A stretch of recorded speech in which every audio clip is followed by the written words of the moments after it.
Welcome to channel, a place where we pause, listen to ourselves, and learn how to live calmly amid a world full of turbulence. Why do human beings always suffer? This question is not new, yet each person must answer it through their own life. We suffer not because the world is too cruel, nor entirely because fate is unfair. According to Stoic philosophy, human pain originates from a quiet but profound mistake. We hand over control of our minds to things that do not truly belong to us. Human beings suffer, first and most deeply, because they constantly try to control what is not theirs to control. This is not a loud error, but a silent habit, deeply embedded in the way we think from a very early age. We want others to understand us, love us, and behave according to our expectations. We want work to unfold exactly as planned. We want life to reward us in proportion to the effort we have invested. But the world does not operate according to personal desires. And it is precisely at this point of collision that suffering begins to take shape. Stoic philosophy draws a crucial boundary, the line between what we can control and what we cannot. We can control our thoughts, our choices, and our responses to circumstances. But we cannot control the behavior of others, the shifting of the times, or the final outcomes of our efforts. When we attempt to cross this boundary, when we demand that external things submit to our will, the mind immediately enters a state of constant tension. And prolonged tension is the earliest form of suffering. People often confuse desire with control. We hope others will be kind, yet we act as if we have the right to force them to be so. We hope life will be fair, and then grow angry when it does not unfold according to our sense of justice. Epictetus said that if you place your happiness in the hands of others, you are handing your inner freedom to something you can never control. Suffering does not come from what others do, but from our belief that they should not have acted that way. The more we try to control, the more powerless we feel. The more powerless we feel, the more anger, disappointment, and bitterness arise. A cycle forms. We blame life, we blame others, but rarely do we turn back to ask a more important question: am I holding on to something that does not belong to me? Stoicism does not teach resignation. It teaches us to place effort where it belongs. When you focus only on what is within your control, you do not become weaker, you become sharper, calmer, and stronger. In truth, most mental suffering does not come from events themselves, but from the way we interpret them. Two people may face the same situation. One collapses, the other stands firm. The difference lies not in the circumstance, but in whether they try to control what cannot be controlled. When we stop demanding that the world conform to our emotions, we begin to reclaim authority over our minds. Stoicism calls this inner freedom. Not the freedom to do whatever one wants, but freedom from the torment of futile expectations. When you accept that others have the right to think differently, that life has the right to take unexpected turns, you do not lose hope, you only lose illusion. And when illusion dissolves, suffering begins to weaken. Understanding this, you realize that peace is not when everything goes your way, but when you no longer need everything to go your way in order to feel whole. This is the foundation of Stoic philosophy, and also the first step toward escaping the familiar cycle of suffering that has followed humanity for a lifetime. Human beings suffer because they carry a false expectation about life.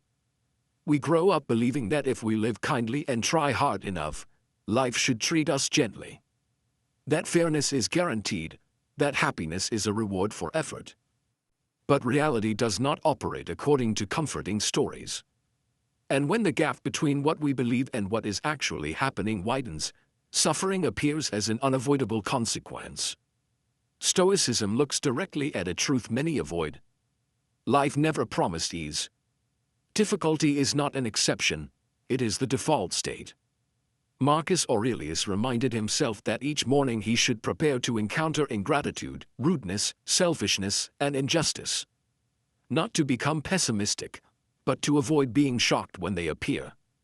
When we treat adversity as abnormal, we always feel like victims. But when we understand it as a natural part of life, resentment fades, People often suffer not because of events, but because of the question echoing in their minds, why did this happen to me?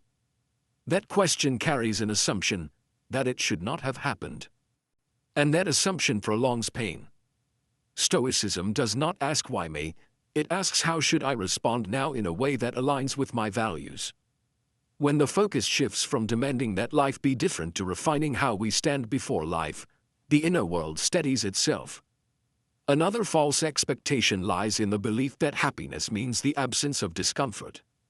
We fear pain, loss, and failure, and try to avoid them at all costs. But the more we avoid them, the more fragile we become. Seneca said that fire tests gold, hardship tests character. A life without challenges does not make us happier, it makes us weaker. Suffering grows when we see difficulty as proof that life is wrong, instead of an opportunity to strengthen ourselves. Stoicism does not strip away hope, it places hope where it belongs. Not in a world that is always favorable, but in our own capacity to adapt, endure, and grow. When we stop demanding that life cater to our emotions, we enter a state of inner maturity. We do not need everything to be smooth to live well, we only need clarity and integrity amid what is not. With this understanding, people stop being shocked by adversity, stop raging at injustice, stop asking why life does not match their expectations. Instead, they learn how to live rightly in an imperfect world. And at that moment, when illusory expectations fall away, suffering loses the ground it once clung to. Human beings suffer because they equate their worth with things outside themselves. We believe we are what we own, the position we hold, the way others see and judge us. When we are praised, we feel valuable. When we are dismissed, we feel small. In this way of living, we are no longer the subject of our lives, but hostages to circumstance. Stoic philosophy sees this as one of the deepest sources of anxiety. Everything external is unstable. Money can be lost, status can change, reputation can be destroyed by a rumor or a single event. When we build our self-worth on such fragile foundations, the mind lives in constant fear. Fear of loss, fear of falling behind, fear of being forgotten. And that fear itself becomes a prolonged form of suffering. Epictetus reminded us that you are not the role you play. You are not your title, nor the praise or criticism directed at you. What truly belongs to you is how you think, the ethical choices you make in every situation. When you place your worth in things you cannot control, you hand the power of defining yourself to others. And when their perception shifts, you lose direction. People often say they want to be themselves, yet spend their lives proving their worth in the eyes of others. We compare, compete, and silently measure our value by standards set by society. Stoicism does not reject social life, but it warns that if your mind needs approval to feel at peace, you will never be free. Freedom cannot exist when self-worth depends on external conditions. Stoicism offers a different anchor, virtue. Thinking rightly, acting rightly, living in accordance with reason and conscience. This is something no one can take from you unless you give it away. When virtue becomes your measure, failure is no longer collapse, but a lesson. Criticism is no longer humiliation, but a chance for reflection. Inner life becomes steadier in the face of inevitable change. When people stop defining themselves by external things, they do not become cold or indifferent. They become calm and deep. They work with full effort, but do not let outcomes define their worth. They accept success with humility and face failure without losing dignity. This is the state Stoicism points toward, a person who stands firm from within, unmoved by external shifts. With this understanding, suffering gradually loses its weight. Not because life becomes less harsh, but because we no longer place our souls on the fragile scales of the world. And when self-worth is no longer decided by what lies beyond our reach, we experience genuine inner stability for the first time.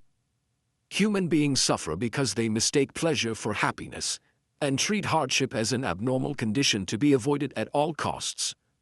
We are taught that living well means living comfortably, with minimal pain and maximum gratification. So when life presents challenges, our first reaction is not to face them, but to escape. Yet it is this escape that weakens the inner world and deepens suffering. Stoic philosophy views pleasure with clarity. It does not deny life's joys, but it warns that if happiness is placed in comfort, we become slaves to circumstance. Sensations always change. Joy today, boredom tomorrow. Satisfaction today, emptiness tomorrow. When pleasure becomes the goal, fear of losing it follows. And that fear is a quiet but persistent form of suffering. Stoicism sees challenge as the natural environment for human growth. Marcus Aurelius wrote that the obstacle in the path becomes the path. Hardship does not appear to destroy you, but to reveal you. When we avoid discomfort, we also avoid knowing ourselves. And a person never tested never knows their own strength. People believe that avoiding pain will make them happier. Reality suggests otherwise. The more we stay in safe zones, the more we fear leaving them. The more we avoid failure, the more easily we collapse when it arrives.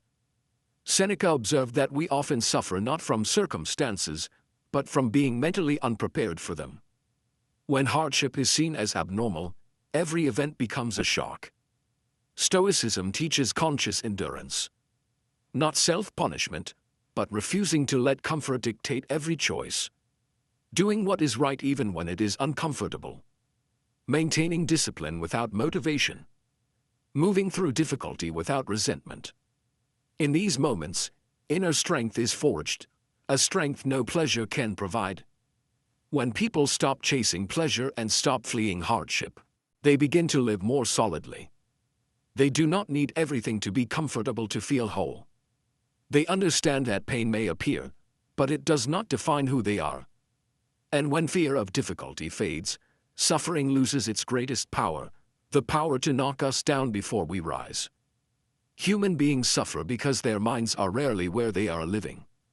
The body is in the present, but the mind wanders between what has passed and what has not yet arrived.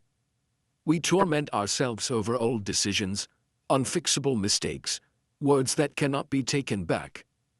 At the same time, we worry about the future, loss, failure, events that have not happened.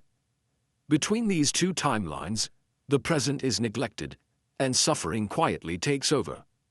Stoic philosophy understood this clearly. Seneca said that most human suffering comes not from reality, but from imagination. We relive old pain repeatedly in our minds, extending it far beyond the original event. We create anxious future scenarios and react to them as if they were already real.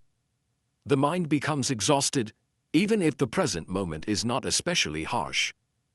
People believe revisiting the past is reflection and worrying about the future is preparation. But quickly, reflection becomes rumination, and preparation becomes obsession. Stoicism does not forbid looking back or forward, but reminds us that only the present is within our power to act. You cannot change what has happened, and you cannot live ahead of time. All meaningful choices can only be made now. Marcus Aurelius repeatedly reminded himself to return to the present. Not because the present is always pleasant, but because it is the only place where we are not powerless. When we are fully in this moment, we think more clearly, act more wisely, and avoid amplifying fear. Suffering decreases not because problems vanish, but because we stop adding layers of imagined anxiety. Living in the past traps us in guilt and regret. Living in the future traps us in constant unease. Both drain our vitality. Stoicism teaches us to use the past as a lesson and the future as direction, without letting either occupy the mind. When attention is anchored in the present, the mind becomes steadier amid all change. As people train themselves to return to the present, suffering loses an essential source of fuel. No longer dragged by memory or pushed by fear, we begin to live the life that is actually unfolding. And in that simplicity, quiet and unremarkable, the inner calm we once searched for elsewhere gradually returns. Human beings suffer because they resist reality. Not because events are too cruel, but because the mind insists that this should not be happening. When reality clashes with desire, the mind stiffens, resists, complains.